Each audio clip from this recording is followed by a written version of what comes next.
Good afternoon. I'm Lisa Broom with the CBC News Break. A woman who was shot in the head on Sunday night while traveling in a back seat of a vehicle with other family members has died. 57-year-old Valdine Hines of Carrington Village, St. Michael, succumbed to her injuries last night at the Queen Elizabeth Hospital. She received a shot to the head, reportedly from a stray bullet, while traveling in the vehicle along Barbaries Hill, St. Michael on the night of May 1st. Ms. Hines was taken to the hospital where she underwent surgery. Ms. Hines, who was a housekeeper at the Crystal Cove Hotel in St. James, is survived by her only child, a daughter. A 57-year-old St. Michael man is to appear in the District A Magistrates Court today to answer drug charges. Frank Jefferson Wiltshire of Fitz Gap, Westbury Road has been charged with possession of cannabis, possession with intent to supply and trafficking the drug. Yesterday, while at the Bridgetown port, members of the drug squad intercepted and searched a motor lorry driven by Wiltshire, who is a bunker crewman employed by Saul at the port. The search discovered 1.9 kilograms of cannabis. The Barbados Union of Teachers is telling its members to be on their guard as levels of violence and indiscipline remain high at several schools across the island. President Pedro Shepherd says female teachers especially must pay particular attention to their attire and gave one recent example during yesterday's union meeting in Queen's Park. I know of a teacher who taught a reception class and decided that she was going to climb onto the chair and put a chart on the wall, and the child, having learnt how to peep, went down and looked up. I am sure the teacher did not teach that child how to peep at 5.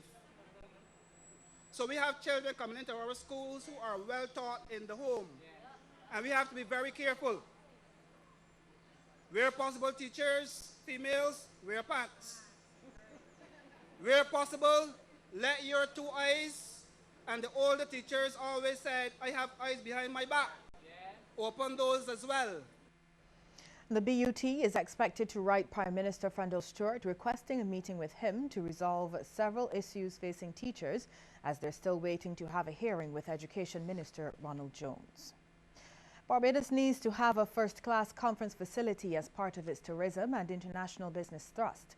The suggestion from Parliamentary Secretary in the Ministry of Finance and Economic Affairs, Senator Jepter Ince. According to him, that's exactly what the Lloyd Erskine Sandiford Centre provides, as recognized even by a former United States president. We cannot be part of a global economy and then have facilities that are not up to par.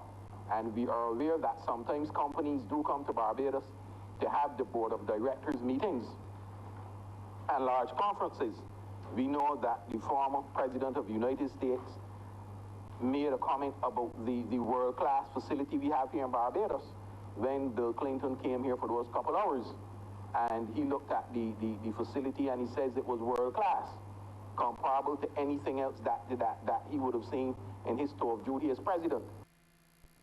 And there are many spin-off benefits from Barbados' ability to offer world-class conference facilities. Minister in the Prime Minister's office, Senator Patrick Todd, made the point during his contribution to the debate in Parliament. He says people who visit for a conference can easily become long-stay tourists. Someone may come to a conference here for a few days.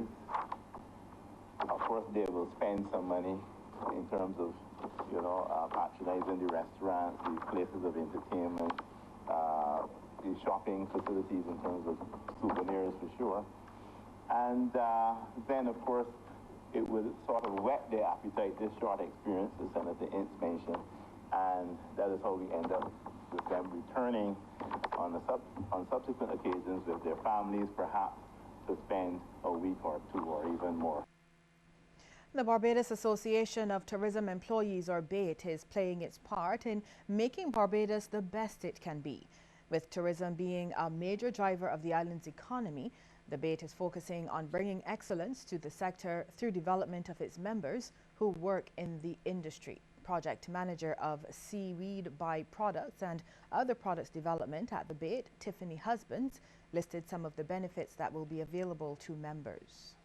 Free classes in the swimming, basic computer classes, customer service excellence, self-defense, critical thinking for business, housekeeping, and bar technology refresher course, group travel, and monthly award for greatness, health insurance, picture ID discounts card, and 24 hours nursery and transportation to members' home for the leadership.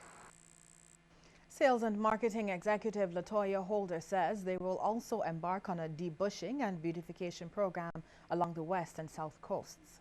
Barbados Association of Tourism Employees will undertake a debushing and beautification program from Spitestone St. Peter to Oystons Christchurch along Highway 1 and 7. The debushing of the highway will be on Sundays only and will last approximately 2 months.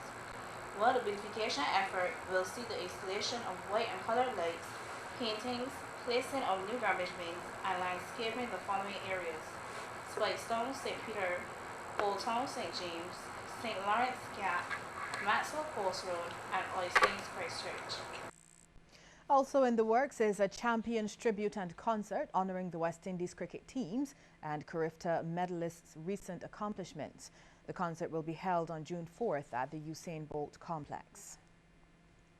The Wilkinson family from Perfection Road, Bush Hall could possibly have a lot of celebrating to do in the coming years.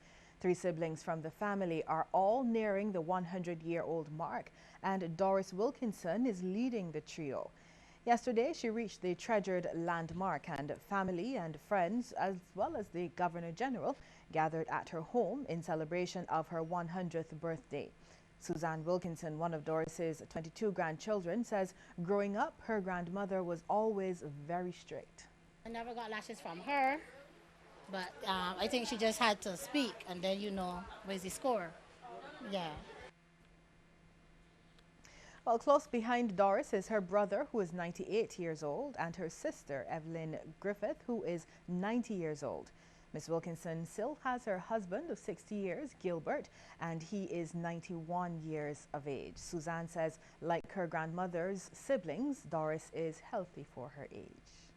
Just hard of hearing. She doesn't have any illnesses associated with aging, like Alzheimer's or dementia or anything. She's just a little hard of hearing, and that's her eyesight is pretty good, and that's it. And the usual aches and pains what you expect for 100 years, you understand. But basically, it's not really any serious challenges. We'll have regional and international news after this break. Stay with us.